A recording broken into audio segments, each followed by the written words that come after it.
Oh my goodness. We're back, bitches. That's right. It is the Daytime Today's host of Soap Podcast Roundtable number 2. I'm James Lott Jr., your host. And I was almost said your hostess, that too, whatever you want to call it. It's Pride Month. Also, I'm the person who'll be in charge of what's going on here, the moderator. So we're going to have a good time. And I brought you 3 folks that I love so much. We're still mixing it up. And I want you guys to, if you don't know them, you will know them now. And that's my point. I want you to know who they are. One of my favorite podcasts, and they came on our show, me and Frank, a while back. It's called Jay's Sunday Shift.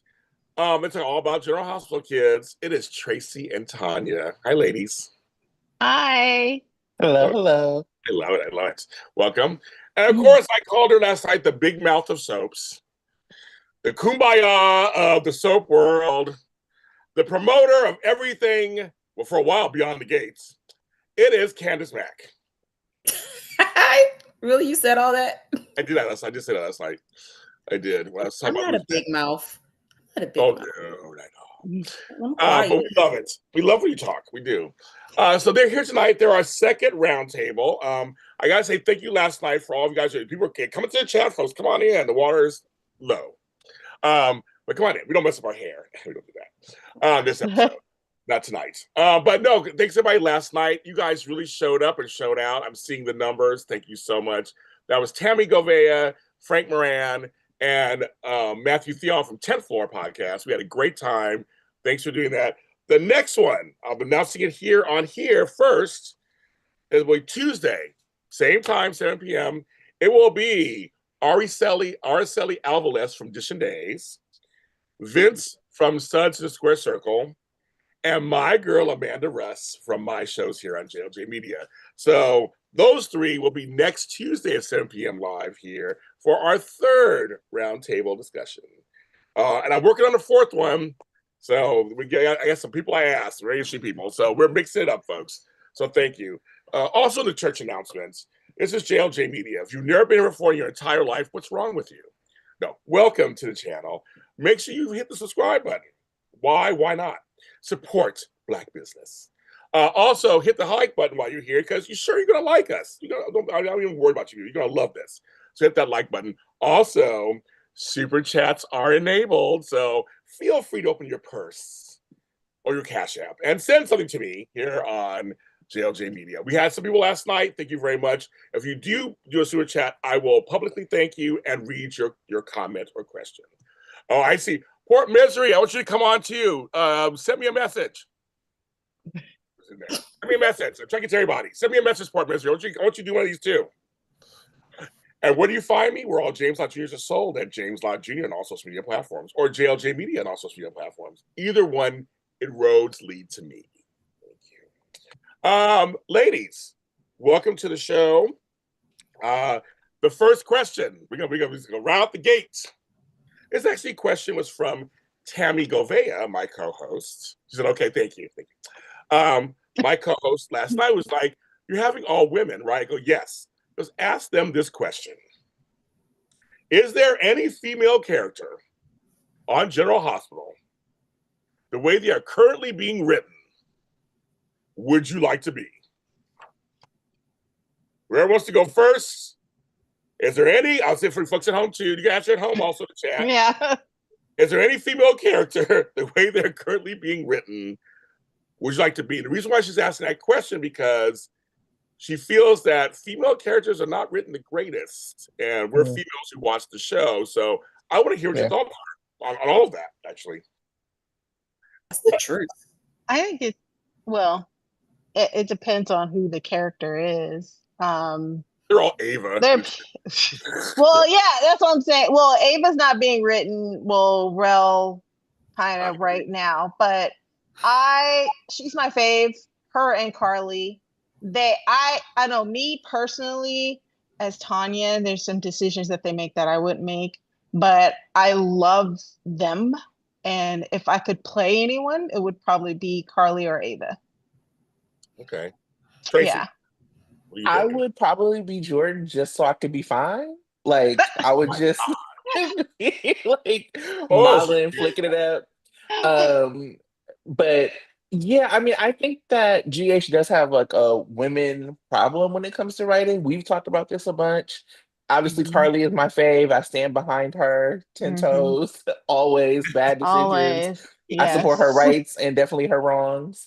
Um, and I miss Sam. And I loved, Mm. I think you said currently, but I think Sam was like this example of a character I've always really loved, kind of made mistakes, wanted to be a mother, got those things. I love the PI of it. And we're really missing that. So, like, the characters who we know to be really strong are not getting story or they're being written to be like duped all the time. So, not for any great reason would I be anybody, but I'd probably be Jordan. With the chat trying Mhm. to get spicy already. Candice, Ooh. they're trying to find it already. Candice, who would you want to be anybody on the show? Yeah, I love it. Because we have problems with other shows, there's real problems. Like Bold and Beautiful, they're right there Oh, with me. they all have problems. They really do. But since this is General Hospital, half of me wants to say Elizabeth, but if I'm going to be really honest, I'm going to say Tracey. Oh, Ooh, that's a oh good yeah. one. I feel She's like been Tracey is somebody who That's a stands good in her one. ground. She's Mhm. evolved. She's mhm, literally, she became, at first she was daddy's girl. Now she's kind of her mom's kid a little bit, which we all can say we all have grown, right? People may Mhm. thought of us one way, but we really do have a heart. But I'm still going to be true to myself, you know. So yeah, Yeah. I would say Tracey. Yeah. Yeah. we got folks who saying Portia in the chat. Um, No. No. Portia. No, yeah, she's not they're saying, making any good yeah. decisions. Yeah, And then that's I Alexis, except stand Brooke Alexis. Kerr, have been standing Brooke Kerr since Passions. Yes. It's not, it's a no for me on It's, Portia. it's, it's going down. I'm worried. I'm at the worried point right now of what they're Yeah. doing with Portia. Yes. Like, Yeah. Now, so Yeah. how do you guys feel about that? Because I've seen some stuff online. This is good for the roundtable because I want to get the female perspective. How Drew is just running all the women, except for Tracy. Oof. I mean, Tracy fights back. Like Tracy fights back, but Right. you got Nina. You got he's like when he was talking to that scene when he was talking to Nina. Spoiler alert if you hadn't watched this week. Nina Yeah. and Portia and just dressed them both down like they were just like. Wait, how did that feel for you guys as women watching that? I mean, personally, I think all of them are listening to Drew for because they're making the wrong decision. Like me and Tracy have always identified that Portia should have just told Curtis from the Yeah, beginning. yeah. And Nina is being Nina, but she always has been. She's always been afraid to be really honest with anyone that she cares about her shenanigans. So, I mean, the fact that they're listening to Drew and paying attention to him, that's what makes their characters weak. That they can't be strong enough to be vulnerable to tell the truth. Everyone makes mistakes, and people are forgiven. You don't trust the people that you love enough to be able to hear what mistakes you made and forgive you. That's what makes them weak. That's what makes me not necessarily want to be a Portia character or a Mm, Nina character. I mean, Carly and Tracy Quartermain, they stand 10 tones down with their mistakes and they'll be sorry for a minute and keep on going. It's just like whatever. They got reasons that they do what they do and they don't care. Ava the same way. Ava makes huge mistakes and she never learns from lessons, but Um, does she stay fabulous? But that's the thing. That's why I would never want to be a Nina or a Portia. And the fact that they're yeah. paying attention to Ryan and letting them, not Ryan, Ryan. Ryan Lavery. you said Ryan. I If Right. supposed to say only. True If only. Lavery. True, True is why they're failing with True is because they're weak in that sense. They can't be strong enough to confront. Yeah. Yeah. Tracy. Understood what they were trying at first to do with Drew. Like they were like, this will be Sophie. And I remember when him and Willow first started interacting in a way that I was like, oh, there's something, this is nasty. Nasty because like she looked at him as a father figure. Right. Like not nasty because of like, but like she asked him to walk her down the aisle. So this is but it always was like something that was like it felt like he could come back from. The Mhm. first time it felt extremely like beyond manipulative was when he had her go to Germany and get lied to. Right. And then the thing with Wiley, and then like it just keeps piling on. And so it doesn't, it's beyond soapy now, and it's more into like uncomfortable to watch this man who's old enough to be her father manipulate her. And sorry if you haven't watched it, a spoiler alert, that proposal was the worst. Like, I was like, this is gross. It Like, is. very nasty behavior. Even at the end, because I saw a clip before I got to watch it. I didn't see the clip until like an hour ago where he was like, just go to sleep and then maybe my proposal won't sound as crazy after you get some sleep. That's the kind of stuff that makes it hard to watch him. I'm ready for his comeuppance. I think the way he talks to Portia has been just Wild. something that I can't. The way he talks to Curtis, it's very like it was at one point that he said something that was like, "I own you" or something that was just Mhm. like, "This is who is writing this? Get somebody in here who can turn this around." So I'll let Candice know, but yeah, I have some strong feelings about Drew. I can't stand Drew. I'm waiting for his murder to happen. I've been waiting since February of this year because the character of Drew has irked my last nerve. I want everybody in Port Charles to gun him. I wanted to gun him. That tells you I want to be a part of the show. Let me do it. I would have done it at the nurse's ball, but that's just as me. I cannot stand seriously. I cannot stand what they're doing to Portia. Mhm. I remember when Portia had a voice. I remember when she was stronger than this. Mhm. You have Yeah. this jerk come around and talk to her. No, not today, sir. No. And with Willow, Lifetime movies called, I've seen this before, where maybe it's because this is somebody who has the same traits as the cult leaders. Mhm. And that's feeding into her. She wanted somebody to let her have a voice. What voice do you have, Willow? Because that's what I remember that scene when Chad Duell played Michael. By the way, hey Chad, how you doing? And was like talking and saying, because Willow was like, I don't know what to do with all this money. I don't know what's going on. And Michael had made a decision of how she should be like a Lila, donate to charities. And in that moment going forward, Willow had, felt as though her voice wasn't being heard. So here she got Drew. It is creepy. It is unnecessary. I'm waiting for it. Like I said, I'm waiting for a murder. I need it to happen like Friday, ABC. You know what? I was gonna. love. Oh, I'm Yeah. sorry. I was gonna No, say go I ahead, love sorry. what you said, Candice, because I have a scene written in my head right now for this murder to happen and for multiple people to do it. Like he needs to be trapped somewhere, and then different people in Port Charles hand him a deadly blow, but he doesn't die until Michael or Willow comes in and somebody maybe smacks him hard in the head, maybe somebody stabs him in the arm. Just everybody get Not their the lick arm. in. Dang. Get their lick in, and then finally maybe Willow comes and that's the final blow, and then everybody's guilty in some way, and Port Charles police just don't know how to solve it. Who really did it though? But see, That's what I'm saying. It It's could gonna be be Wiley. anybody. It's going to be everybody. Wiley. you know what? I said that. I actually said that. Like in my head, like it was a couple. Like I've altered, the Right. thing. Because at first I had it where they were at a party, and right before everybody was yelling at Drew, and somebody came in and they saw his, he was laying down, blood all over the place. Right. You Mhm. see the next scene. You see Willow coming out distraught. You see Nina. She's like yucky, yucky, yucky, and all that stuff. So you don't know who really did it. I always said that Nina was going to be the one to kill him from jump. But we're going to see Willow, like you said, because I had that same thing. Is Yeah. Willow going to come out and she's going to be like, I don't know what happened. Right. And what we really find out, Nina did it. I don't actually care who does it. I just want everybody to get their lick in. So somebody poisoned him, somebody stabbed him, someone chokes him, someone bashes him in the head, You know what? and maybe I'm he gonna even be have over. Maybe he has a heart attack at the end. I don't It's know. Criminal Minds up in here. Okay, Everybody. she's like everybody getting a hit in there. It's like Right. the JR. Everybody shot him in the pro. Wait, Like, can I Right. get a lick too?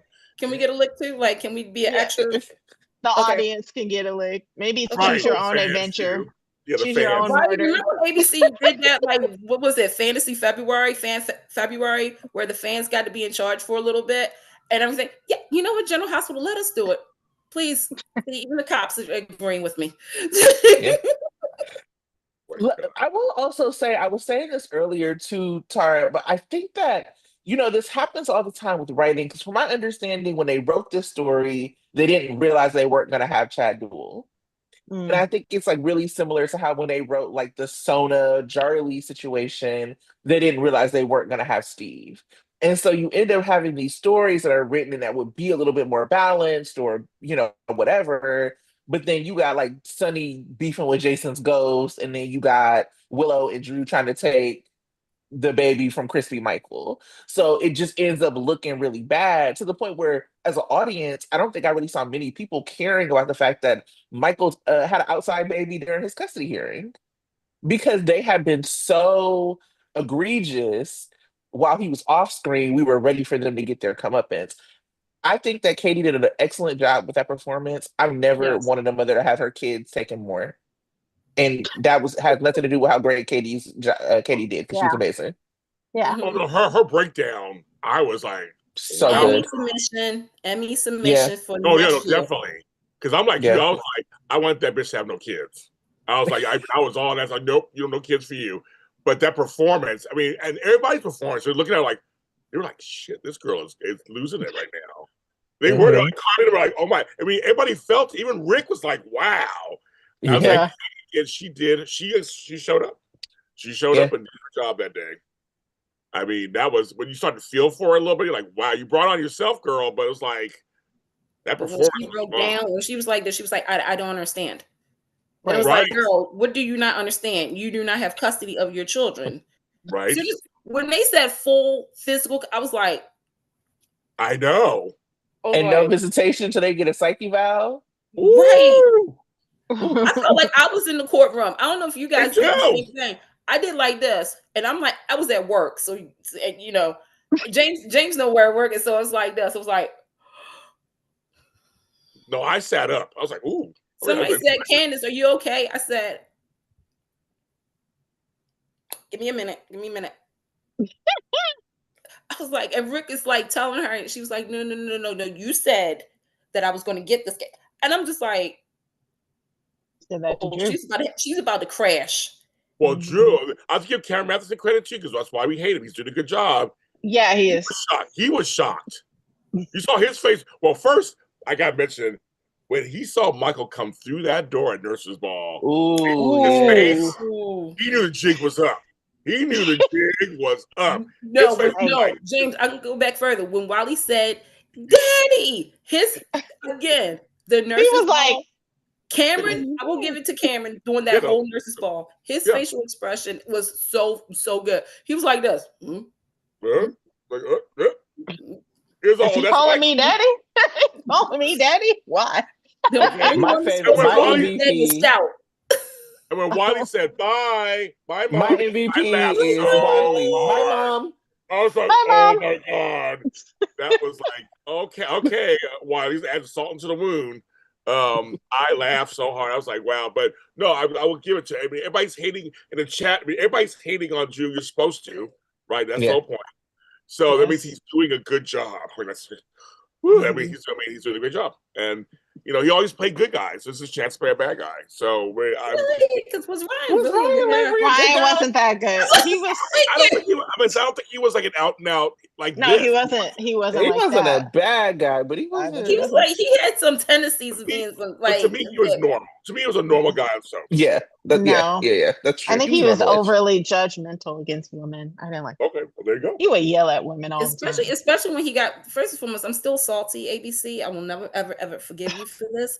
You knew you ran your course with Ryan when you paired him over Erica Kane. Oh, just. Oh yeah.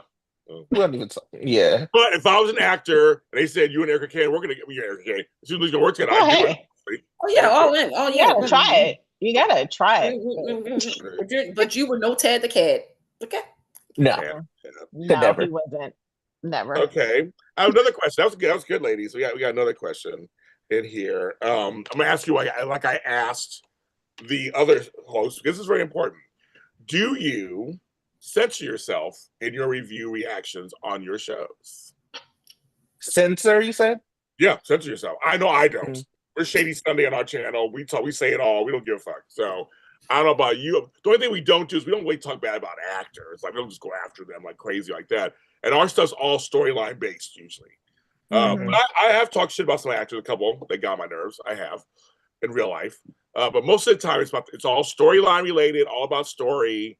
That's it. But I don't censor myself. That's I'm wondering if you guys do. No, I mean everybody knows I hate Cody. Everybody knows I hate Alexa, and I don't really like NOG either, and I ain't shy to say about that. So no, I don't really. I don't feel a need to censor. I think it doesn't. Well, me and Tracey feel like the GH writers don't sometimes listen to us, but really don't care. So that's like there's no point. But yeah, we're not in general not disrespectful to the actors because the actors are just doing their job. Good job, yeah. But we'll criticize the writers and all and the producers and all. There's no point. We're getting our honest opinions, and there's nothing wrong with that. Yeah. Yeah. Tracey. So I typically don't talk about actors. The last one I remember us like really, I just really couldn't do was Marcellus. Nick, yeah, I couldn't do him. I saw Candice like, okay, there's her she got it. Yeah, I know who it was. But I will say there was like a time when I had come down really harshly because like with Black characters I feel like really protective of them, and so when I see something ain't right, like even if it's a storyline I want to move forward, I will say something. So I remember being really critical. I specifically remember the day I was really critical of, it was like a Sprina scene where they had Spencer like try to push or pull Trina from like doing her schoolwork to go out of town. And I was like, I really don't like that. Like, I don't like kind of our spoiled prince, who, and mind you, I've been a fan of Spencer since he was a baby. That was my baby when he was stolen. So, one of Carly's wrongs that I stood behind. But I didn't like that this like kind of spoiled white prince was like telling this Black girl to not go to school. I didn't really like that. And people were in the comments like, you just ruined this. Like, this is something that we've been waiting for all this time. And so there was a time after that I kind of censored myself. And I was like, okay, well, I don't want to ruin things for people. But then I was like, we did this shit for free. I'll ruin whatever. Okay. So since then, it was like a little lull of my opinion being like, oh, but now I just say whatever I want to say. But yeah, we don't go after actors typically. Yeah. Now I have gone after a couple because they went after me, so I did do a couple. Robert Strauss. I have talked about them. For anybody for anyone in chat goes, James, yes, and the Peter situation. Don't get me. I did a lot of shit on that one too. But however, comma, and Kate Manzi, however, comma, but I don't. I mean, at this point, I'm saying I really actually I have no problem with any actors right now that are on canvas right now, and I just for me it's all storyline dictated. I know with Sprina, that's another story. Candice, you're next. That's a whole other story right there. Candice, I know you don't censor yourself either. You don't. I really don't, because my whole thing is my mouth, not your mouth. My mouth, my thoughts. But I back in the day, I did kind of go off too hard. I did. Okay. But I learned to censor myself because of the connections. I guess that's what it is, the connections that I made. But I still talk crap about certain things here and there. I mean, I dedicated a podcast to when Jill Phelps got fired. Okay. No, legit. Like, remember Periscope? Y'all remember Periscope? Periscope. I will never forget. It was a Thursday, 10:41 p.m. I saw Jill Phelps got fired. I made a promise, like months prior to this, I said, if Jill Phelps was to ever get fired from Young and the Restless, we would have a special episode Soul Party to celebrate it. Sure enough, that Friday, I played Cool to Game Celebration. I was like, yes! But at the same time, everybody was like, Dad, Candice, you're going really hard on this woman. But I gave her flowers at the end. So, yeah, I mean, I still do what I do. I'm going to talk about it. As long as it's not too personal. The thing is, I know, like for me and Candice, especially because we are friends with some of the actors, we interview the actors, like come on our shows. You want to invite somebody into your house and then treat them like shit. You don't want to do that. I don't believe in that also. But I will say, well, our shows are known as Shady Sunday. So we would do that. We would do this as AfterBuzz TV. Dish and Days Department. They're just saying we're all sister shows. I'm trying to. So I don't censor myself, but I have an opinion. You have an opinion. You drive around. And I feel like I have a right to my opinion. When folks attack me, and I'm on my show, I will stop a show and attack back. Or if they say something that I know is not true, like I personally know it's not true, they're spreading a rumor in the chat, I'll usually try to correct it and say something. But also, a lot of our stuff's in fun. We do a lot of laughing. Right. And on Bold and the Beautiful, I have two friends, Annika Noel and Lawrence St. Victor. And Lawrence is like one of the nicest people in the industry. Like he's one of the nicest people in the industry. And a fine-ass black man. Is that Carter? What? Yeah, that's Carter. Okay. That's Carter. Carter and Hope. I didn't like their pairing. So I said on my show, we talk about everything. And I was like, I like that pairing. I love this. I love them both. And because they watch our show sometimes. And I go, guys, I love you personally. I don't like you guys together. And then whatever. And it's all, like I said, again, it's storyline related. We don't call it storyline stuff. So they'll send messages to me. They sent one message to Candice the one time. Is this from Lawrence St. Victor? And she read the message. Like he's standing up for Carter. Because again, like what Tracey said, when it comes to black men on soaps, I'm very protective. I mean, black people, period. But black men, I'm watching how to portray us. And I've seen the Mandingo effect on our shows. I've seen the slave effect on our shows. I've seen, drink that tea, girl. I've seen it all on all these different black shows, except for Beyond the Gates. On the other shows, I speak out on it. And I've gotten in trouble because I speak out. I don't give a fuck. I will speak out. I'm like, no, that's a little too, you're out in the fields and you're my house Negro kind of thing. I don't like that. So I know I speak out on it, and it's got me in trouble. And I don't care. I said I will always speak out, like you always say about some of the black women. I can't help it. It's just that I'm there's not that many of us on these shows. So I'm going, and Lawrence understands it too. We've talked about it. So he understands it. He's like, I get what you're saying. I'm looking out for him. So I want him portrayed. I want him to have the same soap world as everybody else, of course. But in some cases, I think things are written, the optics don't look so good. So I'm all about that. So I'm gonna Beyond the Gates made white people crazy. Well, to me, it's the second best soap on television right now. So that's just how I feel about that. Right now. Jill deserves 0 flowers. That's what Port Misery said. Deserves 0 flowers. Devin Knight. So hi to the 44 people in the chat. Thank you very much for being here on a little Thursday night. What's today's day? Wednesday night. Wednesday. I know in some places, Eve. Juneteenth Eve. Thank you. Yeah. And I know in some places it's raining really hard. So I hope you're being dry and not flooding. And here in LA, I'm cooking right now, like on the air fryer. So if you're hot, try to stay cool. If you're rainy, try to stay dry. I'm gonna make sure I say that. But no, I just think it's sorry. Devin says I was very opinionated about Ingo Rademacher on Twitter. Oh yeah, absolutely. I mean, we don't even acknowledge him. He ran his mouth. Okay, so another question. Good answers, ladies. Another question is, I asked this last night too. For General Hospital, who do you consider a national treasure on the show and should be protected at all costs? Get some good answers last night. You guys in chat can say the same thing. You can also tell me who you think on General Hospital is a national treasure and should be protected at all costs. I don't know. I feel like nationally known. When you say national treasure, meaning they're so precious.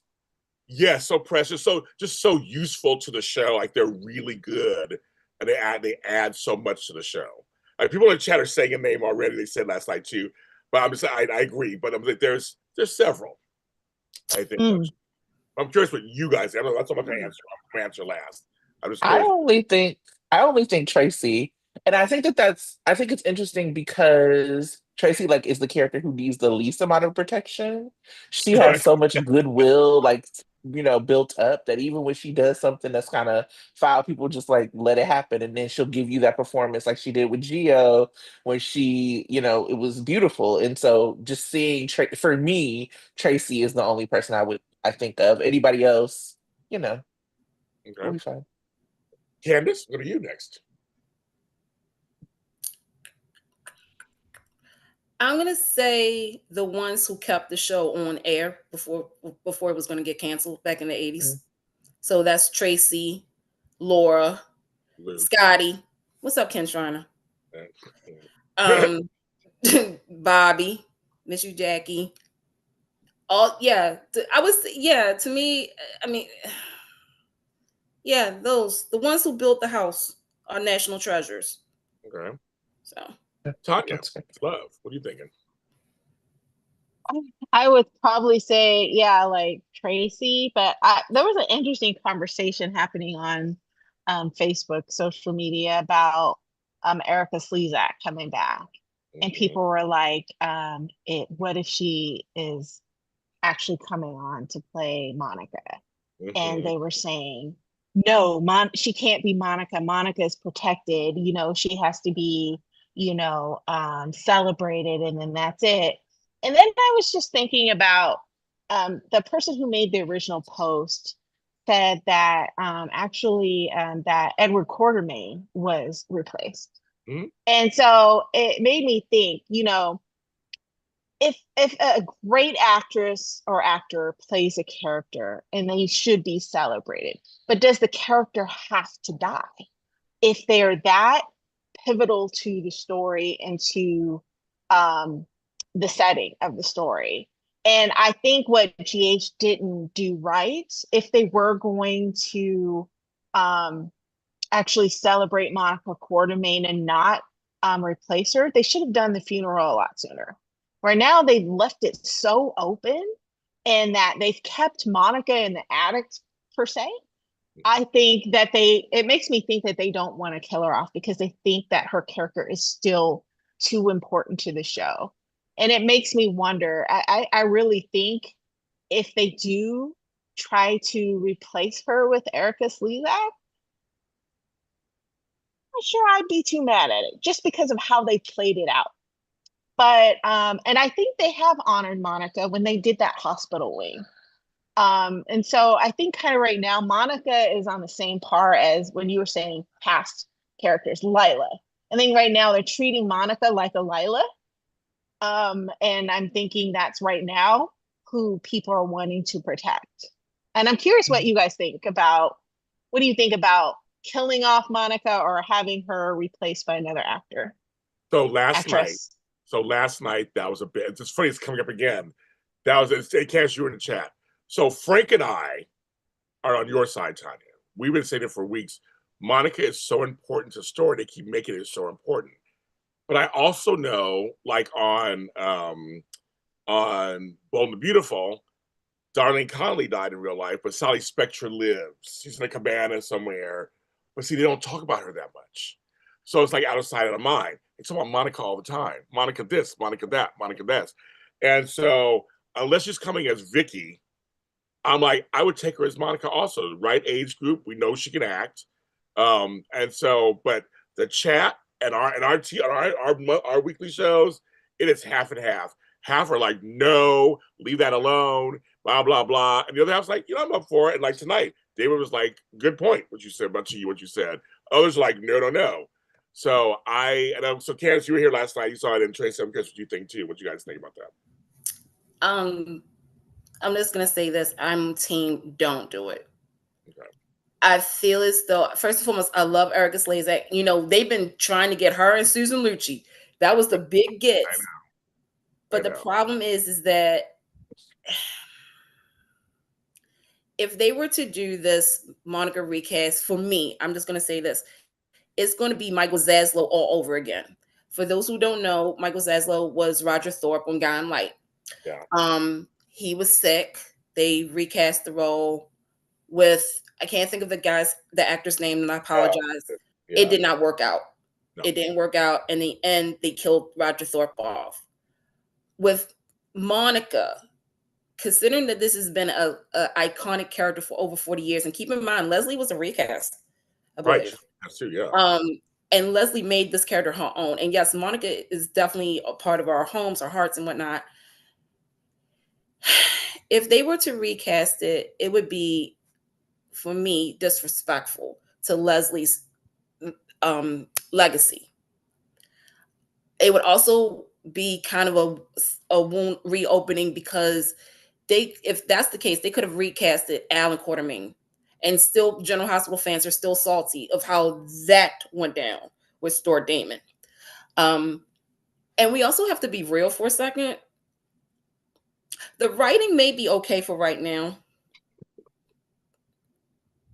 but if they were to bring her on as Monica, and I say this with all due respect, outside of Jason, outside of Michael, what else do we have? And I always do this. I always say, what else is there for Monica besides being grandma, besides being the mediator and whatnot, her and Tracey? Outside, I mean, and we got to remember, I can tell you what else. I can tell you what else. I mean, her running the hospital. Because it's called General Hospital. If they need to focus more back at the hospital, and you can totally have Monica up and through there. I would interact with all those people. I can see that. Not as that, you got Sasha now with the baby, and the whole Drew. Well, because Drew is her son, maybe be at odds with him. Disowned him. That's a story, though. That's a story. You know what I mean? That's a story. You and I have both written soap operas. Oh yes, I know. No. We also got to remember she's short term. We got to remember that she's short term. So that's unless they're going to bring her on as Monica and kill her off, right? You know, that's kind of like they're probably bringing her on as fucking Vicky Lord, obviously. And I'm going to tell y'all something right now too. As much as I want that, and I really do, because Lily works for the banner, right? See, that's what I've been thinking is going to happen. Here's the deal. I'm going to say this. I don't trust the writing. And it's because One Life to Live. Okay, if you watch One Life to Live, again, this is General Hospital, not One Life to Live in General Hospital. And that's what they were trying to do. Nora Buchanan, Blair Kramer, two characters that I respect. The writing sucked for those two characters. My fear is if they do bring her on as Vicky, and I'm actually going to, you know what? Hold up. I'm going to trust it. I'm going to trust the process because it's Erica Slazak that they will do right. But I also got to remember short term. This isn't going to be a 12-year contract. But if they like to make sure that One Life to Live will come back to ABC, that'll be great. Yeah, I don't trust the writing. I am watching now. I am interested now. I think it is good now. A lot of that has to do with performances because there are still gaps in the writing. One of the problems I think the show has is being like character driven. They make like really decisions that have like really big gaps in like what a character would do in order for writing or in order for story. We see that in multiple like retcons. I mean, we're all soap watchers. We don't mind retcons, but they just do it because they can. Retcons are supposed to be like something that happens so that you can advance like story, not something that you lean on because you're not gonna tell any other story. And I feel like GH does that, and they do it poorly. I mean, granted, this like Brooklyn and Dante thing, it works because these people are really amazing actors. If they were not good actors, it would not work. It was not too long ago that we saw Brooklyn meet Cody, and now all of a sudden she trusted him to like take her to drive somewhere. When they were teenagers, Brooklyn and Dante not the same age. Like we talk about this all the time. How old were Sunny and Olivia if this is happening with Brooklyn and Dante. They just make these decisions. Sasha, Cody, the whole purpose of like Mac not sleeping with Dominique was because she wasn't in a position to be slept with because everything like because of her mental health. So they make these decisions. And I love Jonathan. I know everybody doesn't. I love Jonathan Jackson's Lucky. I don't need Lucky if it's not JJ. Um, and I think he was very, kind and magnanimous in his exit interview to be like, oh, it just didn't work. Your storyline was babysitting Christina. I wouldn't make it work either. I think if they would have They didn't know actually what to do with leaned him. into what They didn't know what to do with him. I mean, everybody, because I follow the analytics, I'm a nerd like this. I follow the analytics from like Instagram and Facebook. Mm-hmm. Anytime LNL2 was on, people lost it. Everybody's like, yes, this is 100%. amazing. This is it. Yeah, I mean, I'm not a Elizabeth fan per se. That's my ship. Okay. And they didn't know what to do. They didn't write for them. So I think if they would have written for Lucky, we would have still had Jonathan. So that's why I am concerned about bringing on anyone. If we don't know for sure, this is the arc. Like Port Charles style. This is the arc. This is what you're doing. And then you're gonna leave. And I hope that that's what they're planning with Erica because I would hate for them to waste this like actress. I think they kind of already, for me, the GH's pattern is to do well with people when it's not stunt casting. So we have Rick coming back. It wasn't stunt casting, and he's amazing. And so they kind of almost set it's just with their pattern, with the fail with Jonathan Jackson and the semi fail with Jason and all that other stuff. Man, I think they should have just kept it a secret because now they've just set up such high expectations and they're not gonna. I don't think I agree with you. I don't trust the writing to be able to pull it off really well unless they have some really super amazing story to go along with it. I don't trust it, unfortunately, and it's sad that we are come to this point where, okay, you're bringing Erica Slezak back. Why?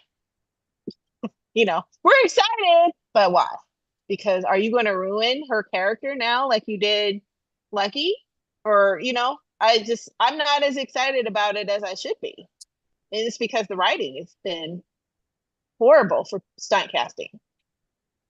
So what I will say is, it's funny because the recasted Lucas, I love the recast. He did great. He's great.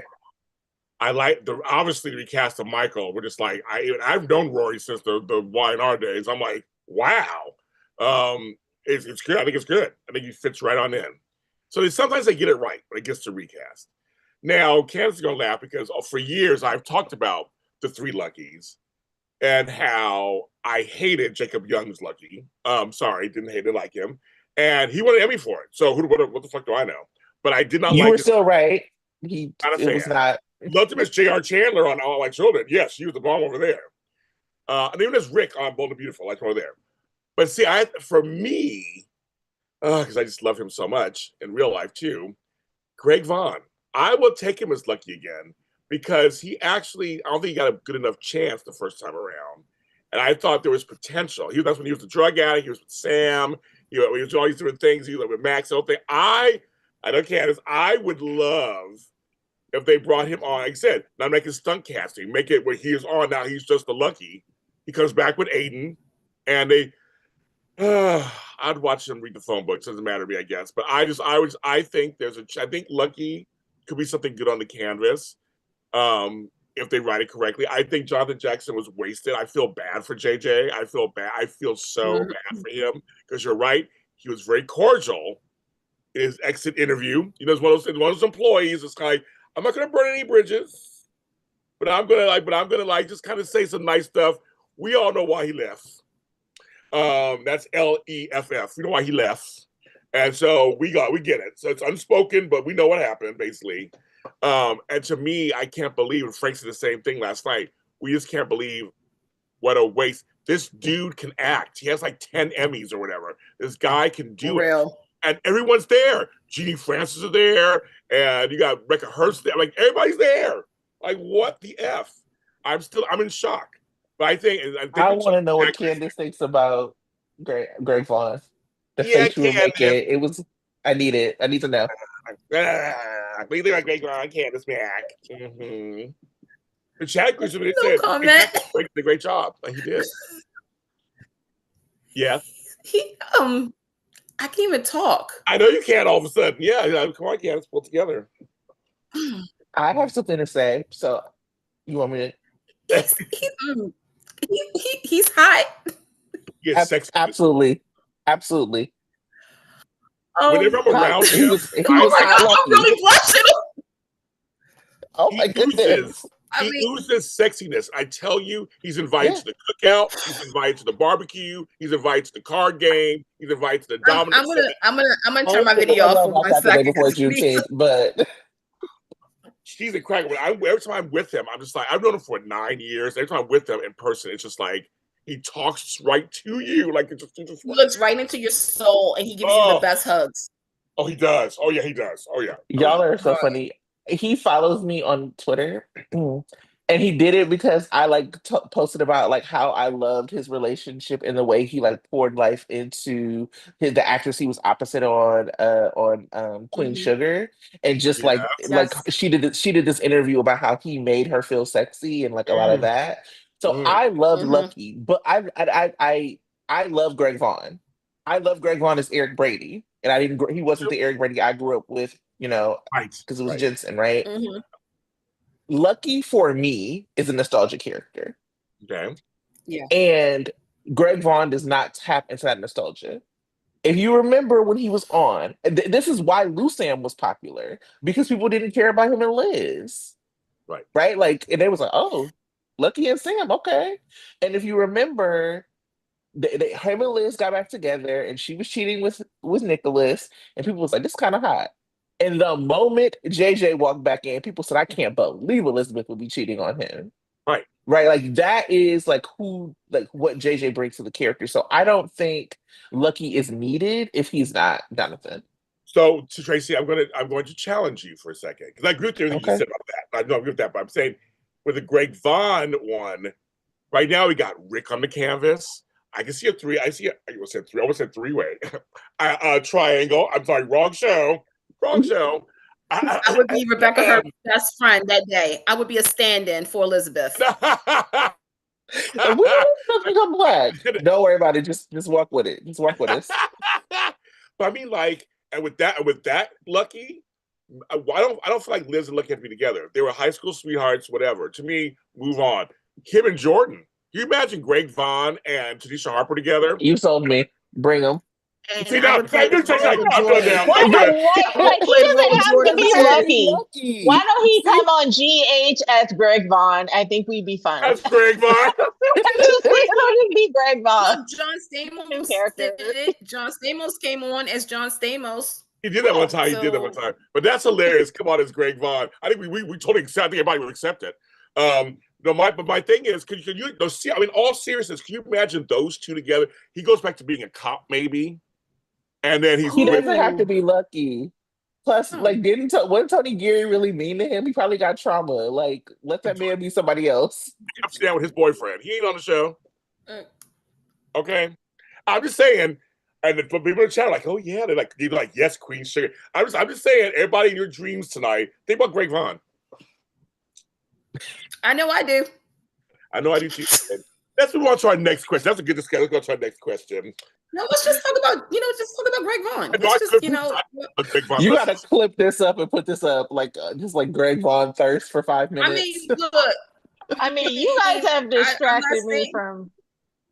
You've distracted me from Dominic Zampronia, because the fact that in real life he'll look into your soul. Ooh, that just, he doesn't even have to be fine to be that personable to look into your soul and give good hugs. And he's fine. Mm-hmm. Dominic, you got competition. And the fact that somebody asked him to marry them on the podcast. That was her. She did. Not somebody, and it was you. But here's that's a plot twist. You can tell you write soaps. Everybody in chat's like, yes, Greg Vaughn. Yes, I'll think about it. Okay, now we'll get to Tonya for a second, because I used to watch a show called Edgewood. That was a Canadian soap kind of show. And that had Dominic Soprano on it and Kristen Krug before she went on to whatever. And so I thought it was kind of cute back then. It was called Edgemount. Edgemont, whatever the fuck it's called. But anyway, it was good. Like Aristotle Dumont, that shit, whatever the names are. I loved it. I liked him in that. And then when he came on as what was it, Dominic Pirelli or something, was what the name was. I was like, maybe he looked familiar. I think actually he looks better now than when he first started. Like he's aging really well. Yes. And you know what? I like Dominic. I don't even know the man, but he's just fine. I don't like Dante right now. And we talked about this on our last episode. We like Dante when he was with Sam. Now he's back with Lulu and he's an asshole. Or he's not even back with Lulu. He's just like in her sphere. Like I think Lulu rubs off badness on him. It's just weird. But I still love Dom. And I want to meet you. I want to be your friend. I know you're married and you're happily married. That's great. But hi. For your consideration, like they do in the Oscars. Ask you first. Who should Dante be with then? Who's on the canvas that don't need to bring somebody new in? Because I don't want him and Lulu together. I hate Lulu. So I don't want them together. Wait, you hate Lulu? Tell me more. My God. So Alexa Havens doing a great job. No, I love her. She's doing a great job. But no, I hate that character. And I did a whole. I hated every version of Lulu. Yes, me too. So okay, let me announce this. On my show, GH Dirty Deeds on Friday, I do a whole episode on Lulu versus Brooklyn. And I'm a Brooklyn fan. So in that situation. Okay. I'd like to say that. That's like I Dante and Sam, they're great. Tonya shooting her shot was not what I had come up from the live. See, Port Misery, you watch the show, I make things happen here. That's why I do make things happen on my show. When I said to our 54 people watching live on a Wednesday night, thank you very much, kids. Thank you. I love that. Thank you. Yes. But no, I'm like, but who should he be with? I'm trying to think who's left on the canvas from there, because him and Brooklyn, no, I like Brooklyn and Chase, so they're fine. So who should he be with? Who's left? I don't know. It doesn't matter. What would he look like with Jordan? Oof. Okay. Beautiful. It doesn't matter. Everybody would look good with Jordan. Jordan. Even her sibling together. Like she making right? I was like, wow. Well, okay. Hey, girl. I thought before everything happened, she looked good with Drew. And so I had commented when Drew and Nina first hooked up, I commented on Cameron Matheson's picture and I was like, does this like mess up the Drew Jordan possible ship? And he was like, nope. And now look at you. Now you got to stay away from Jordan. We don't want you nowhere near her. I like them too. I like them together too. I like them together. Candice, what do you think about who Dante should be with? I like Jordan. Yeah, that's a good one. Yeah, Dante and Jordan. Let's try it. EJ. Hashtag it. EJ. Ooh, yeah. But here's what I don't want. I don't want another because we know that they're putting him back with Lulu. I don't want another Natalie John McBain situation with Evangeline. And that's what this would remind me of. I'm getting mad all over again. Right. So, because I was a John McBain fan first. Me and Frank both were, but I was also a John McBain Evangeline fan. I was like, absolutely. I was like, yes. Done. They're way done. They were totally over and done. So I agree. I totally agree with you. I'm just saying, new Brit. We don't know who she is yet. We don't know if she new Brit, old Brit, and what's going on yet. But she back. A twin. She better not be a twin. If that means bringing back my girl Liesl, I'll be happy. That's all I gotta say. Give me my Kathleen Gotti. Bring back my girl. Take her picture off the wall. Right. Off the hospital wall. Take it off. Hi, Coach Chandra. Dante in therapy. That's what I ship. Poor Misery. Oh my God. Bring back. Yeah, bring a hot new therapist, because I don't think anybody on canvas right now. I would. Jordan is great, but I don't know. Devin says Jordan doesn't deserve Dante right now. Dante's too judgmental and angry. He'll go off on her for something. OG Valerie. That's Brittany Sarpy. Oh yeah. I don't know anymore, really. So why not? I loved her. It's just Spencer. Mm-hmm. And with her new haircut and everything. And they've already hooked up. Yeah, they already hooked up. It's just a double back. Oh my God. Yep. Just again. Spin the block.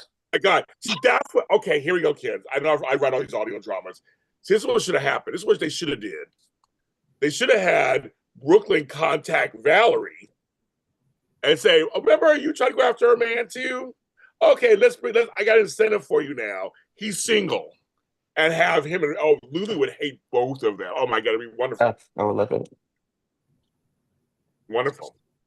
Another question. Oh, this is good. Yes, this is so good, you guys. That's so easy. Okay. How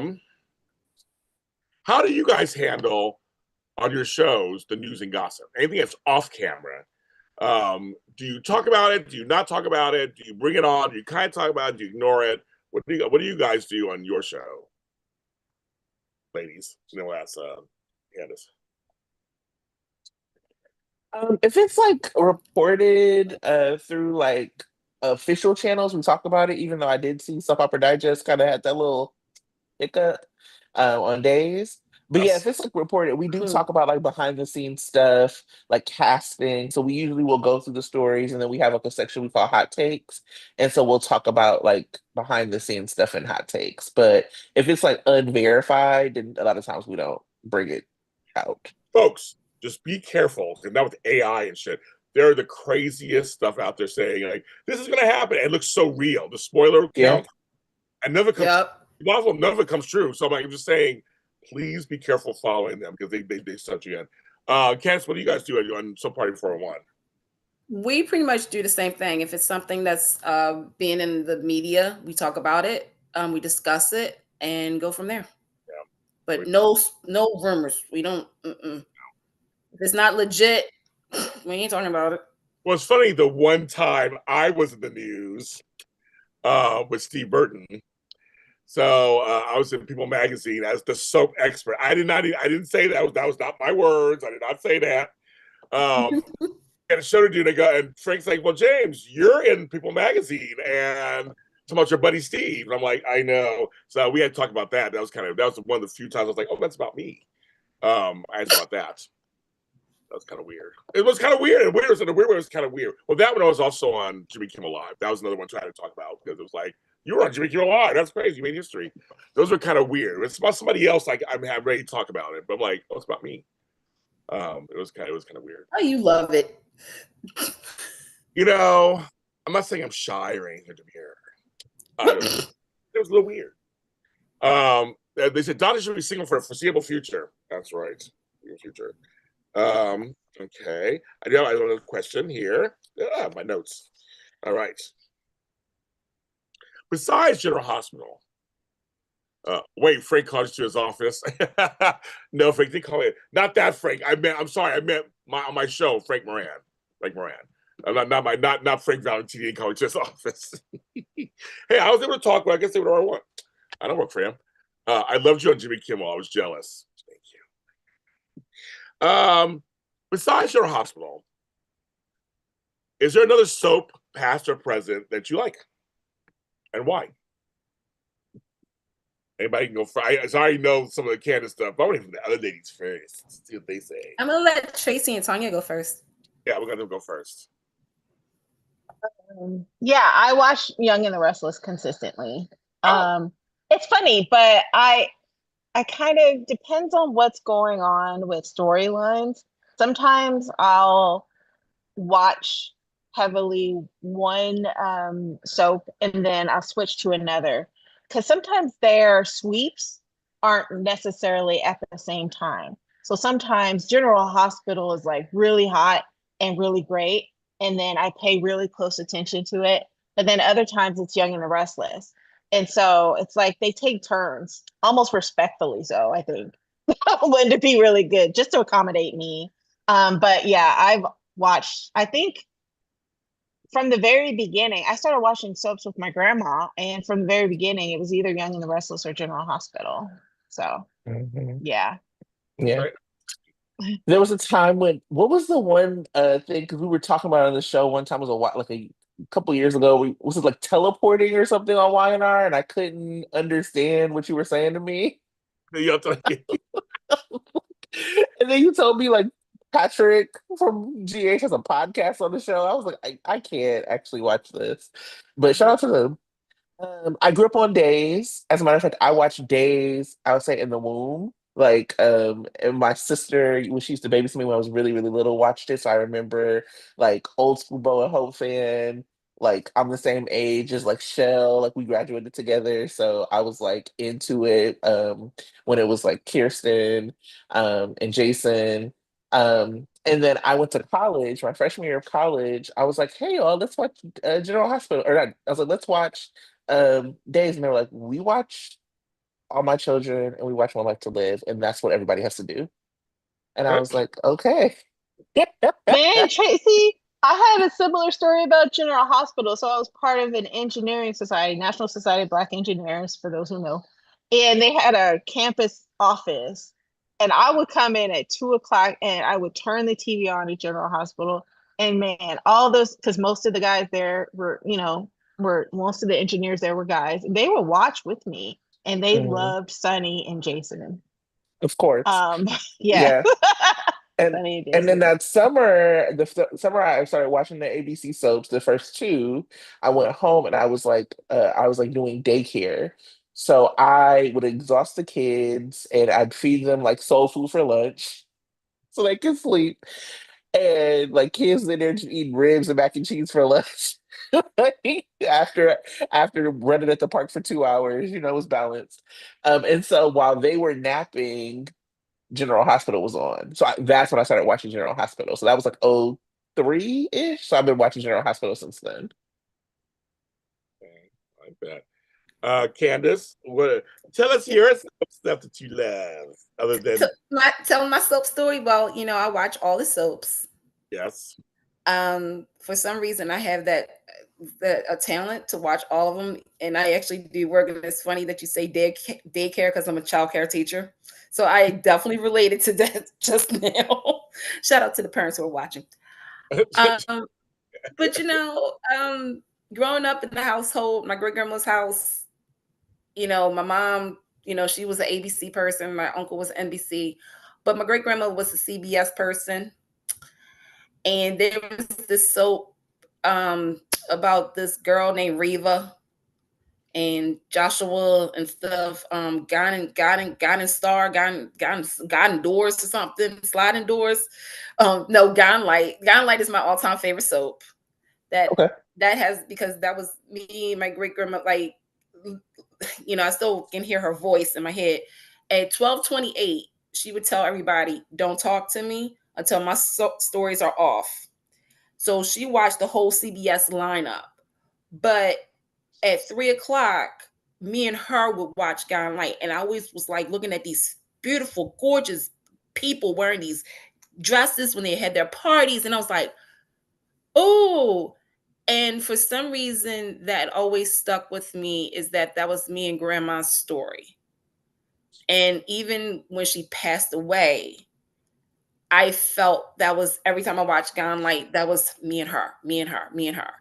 And to this day, and James knows this and everybody else knows that, I know most of the cast. So when I first met some of them, I started crying. I said, and I did, oh no, forget this. I had a picture of my great grandmother and I said, Grandma, I did it. I met, such and such and such. But yeah, Gone Light's my heart and soul and all that stuff. But I love all the soaps. So Well, even when they get me upset. Everybody here knows my soap story that I thanks to Tony Moore, who does Dish Days, why I'm here in this business, because of him. I want to hear this. My Kristen Alfonso experience that I will never forget my entire life. Hope was my favorite character from 1983 when she first came on. That's when I first started watching Days. And was it 3 years ago? Well, maybe at this point, it was 3 years ago. 3 or 4 years ago. I had left Dish and Days to do my own stuff, obviously. But Tony was so gracious. It was like, Kristen Alfonso going to be here. And you should be the one. The fans knows I was Black Hope LA for years. I was the Black Hope. Whole thing. And some of you guys in the chat remember this. I'll never forget the rest of my life. And he said, you should come down and let's do that interview. And I was just very gracious of another person that did. I just was so great. That's what kind of friends we are. And I was nervous the whole day. We were talking, at that point, it had been 38 years. 38 years. Right. And I mean, I'm a man close to my 60s, and I'm like, I still have this experience like I was in my teens, thinking about this whole thing. And I remember Tammy Govea, we're standing upstairs at Day of Days, which was at Universal Studios, and Tammy Govea goes, James, there she is. And I literally saw the back of her head glide up to the green room. Like she wasn't even touching the stairs. And I said, oh my God. I started to hyperventilate. And Tammy says, she'll tell you, she goes, James, pull your shit together. Go in the corner. And I did. And Tammy's like this big. And I went in the corner. I was like, okay, James, this is your chance. And then about 10 minutes later, Tony, I'll never get it. I almost want to start crying now. Tony says, James Lott Jr. And all of a sudden, I saw everybody had their phones out and their cameras, all the other press, everybody just standing right there. The C's party goes, James, Christian Alfonso. And she walks up and she goes, James, finally. And I fell into her arms, like, oh my God.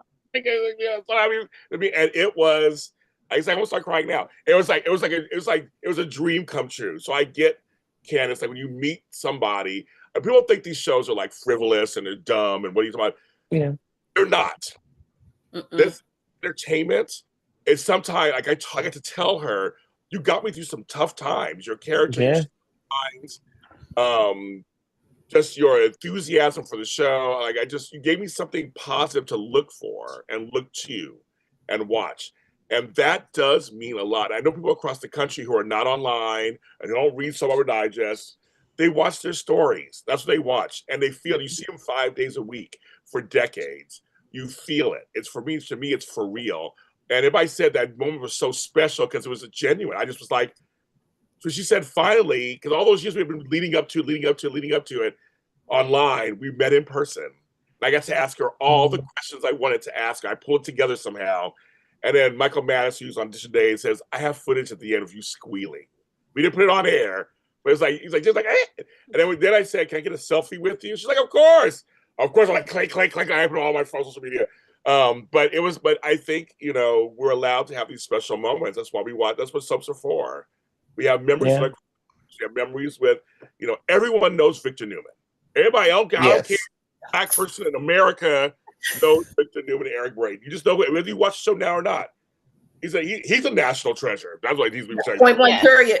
Yes, for sure. These soaps have a to this day. Yeah, I don't even watch YNR. I know exactly who he is. Of course you do. James, I broke down and cried when I met him. I know. And he was here. He was, in Baltimore and everything. And I'm like, this is the guy. He raised me. So he raised us. I just had to go up there and because it was my birthday weekend, and my friend went first and said, it's her birthday. She is so nervous. And I'm never nervous. Yeah. Depending if it's Greg Vaughn.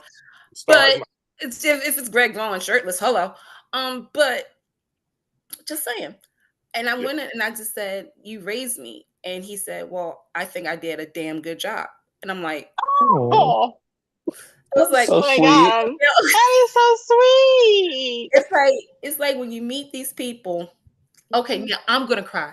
I know. I'm trying to crying for you. Like, wow.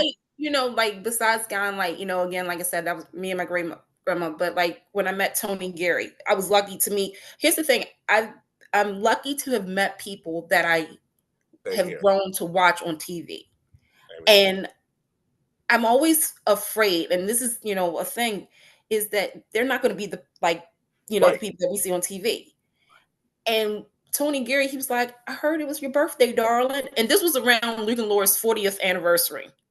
And I'm thinking to myself, I just met Tony and Gary. Yeah.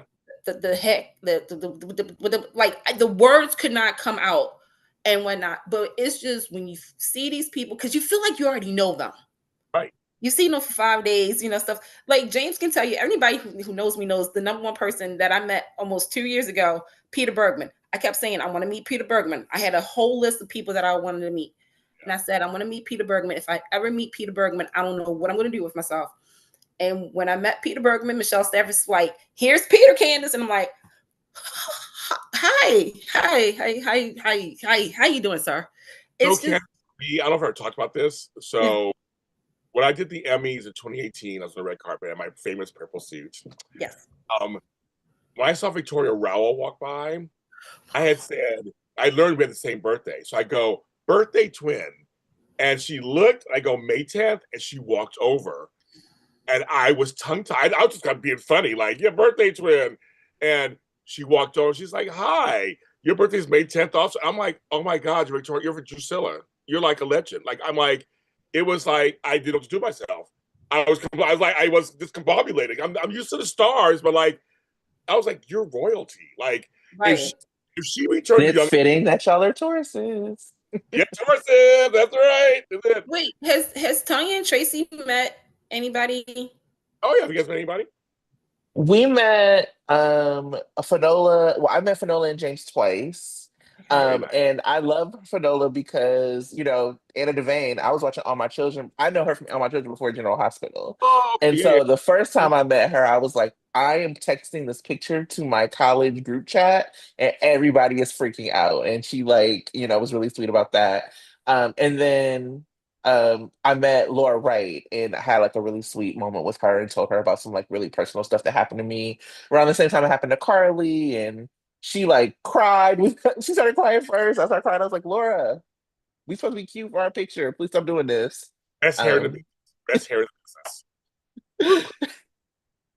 Yeah, I don't think I've had a moment with anyone. I mean, I went with Tracey. We went to, I guess, a comedy show with Fanola, and but I haven't like had like a meet where it's like memorable or a conversation or anything like But you and that. Dominic, I think you and Dominic. That's we're yeah, that's gonna happen. That's the one we're waiting on. Put it out there. Gonna happen. We're putting it out there. We're putting it out there right now. Out there. No, seriously. And I'll be like, I'm like so bold right now on these podcasts, being like shooting my shot and everything. But if I met this man, I'd be hiding behind Tracey and be like, and Tracey would do like this. Go to the front. Exactly. Push you right out. And I'd be like, oh my God, you're so fine. Will you marry me? Divorce your wife today. Thanks. I mean, look, I ain't gonna lie. On the other podcast that I did, Take Two Radio, because that's the interview with Greg Vaughn, and I we was professional. We was asking questions, but I was like, you know what? I'm just gonna do it. I was like, so Greg, this isn't a normal question. I'm just joking and everything, but you are like one of my soul crushes. Out of curiosity, would you ever think about getting married? And I just said it like that, not to be like. And he was at the time, he was dating Angie Harmon. Yeah, I was with her. But here's where we kind of broke news that they weren't together anymore. We kind of got him to say it without saying it. Yeah. But he was like this. He was like, Candice, do you honestly want to walk down the aisle? Like, that's a big commitment. I said, look, we don't even have to walk down the aisle. We can go right into a car, go to the 24-hour chapel, and we can go to IHOP for the reception. Okay? Like, next time you tell him I am ordained, I'll marry y'all. You ain't gonna work on nothing. Guess who else is ordained? Dominic doesn't have to marry me. Just envelop me in a hug and let me run my hand through his hair, and then that's it. That's it. That's all. You know what? I feel as though, you know what? I'm gonna put it out there. I'm gonna put it out there for Tonya and for Dominic to meet. Don't meet you. And if I get a chance, I have any way to get you guys to, even if it's on a FaceTime or something, I'm gonna work it out. Wait a minute. Oh my God. Wait a minute. I want to see if he's coming to the event. If he's coming to the event that I'm going to. I know people. We know people. I'm thinking. Are you going to the fan club weekend? Okay, so I'm gonna announce it right now. Expensive, by the way. Well, look, I'm gonna tell you something. I've been to that event like many moons ago, and there's a controversy regarding the events that's coming up next month, and the main. Well, I shouldn't say the main one, but the General Hospital Convention that's in around October, November in Nashville. Mm-hmm. The prices, I'm going to say this, too much. Yeah. At the one that's next month with Debbie, hi Debbie, if you're watching, is reasonable. And you do get to meet pretty much all the cast. Dominic is always there, but I know he does a happy hour. Yeah, they're going to be doing some other things over the course of the next couple of months. So, money, give Tonya so she can go to the happy hour. Right. Hey, wait a minute. Hold on. Everybody that's in the chat right now. All jokes aside, I want to make dreams come true. I want to help. I really do. I feel as though this was supposed to happen. This was meant to be. I want Tonya to meet Dominic. Me too. So somebody knows him. Get in touch with us. I'll work it out. Y'all funny. Shoot. Y'all Hi, about I'm to have Candice. Tonya I will get that one. Wait. I'm gonna put it on. I'm gonna put it on Instagram. Experience. And for me, my unrequited that I haven't, I got to shake his hand at the last Emmys was Don Diamont.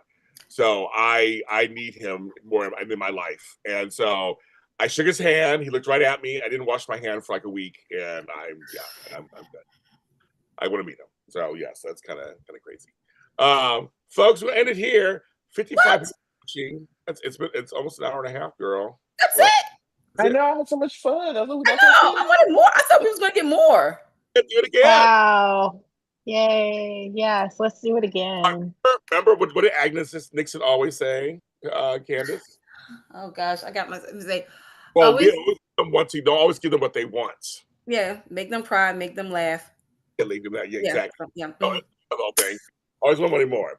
So I want to thank my ladies for coming on tonight. I thank you so. Everybody stands in agreement. Tanya used to be dog. That's so funny. Yes.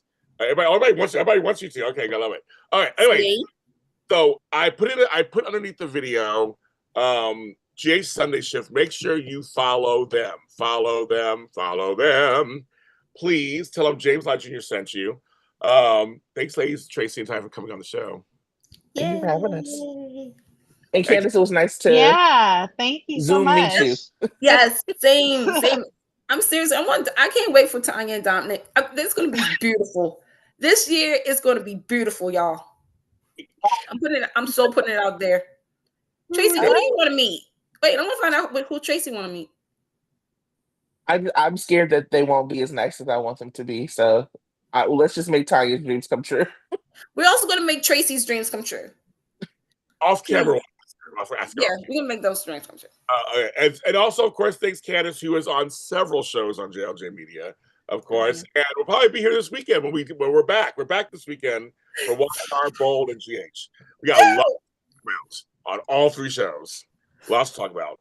So we'll be back with our regular scheduled programming this next week. So and so Candice is part of that. Tammy Govea, Amanda Russ, and my 10-year man, Frank Moran.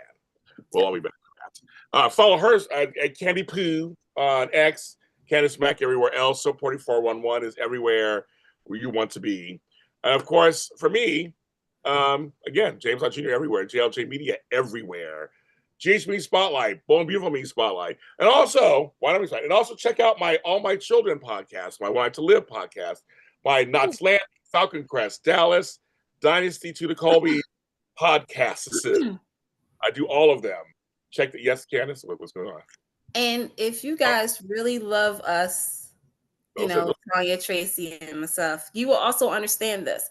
Is that, support JLJ Media first and foremost, okay? But also, you notice he left out something. If you guys know James, you know that his favorite soap opera of all time is the Santa Barbara. Yes. You guys know about this? It premiered actually next month is the anniversary of when it debuted on NBC. And some of your favorites from General Hospital appeared on Santa Barbara. Isn't that a cool thing? If you feel as though James should do a Santa Barbara after show, just one anniversary episode to explain his love for the show, please comment below this video. Also, I don't know, tag him on social media and hashtag it, We Want Santa Barbara After Show. Thank you. You can catch JLJ all time and daytime today on all platforms, audio, video.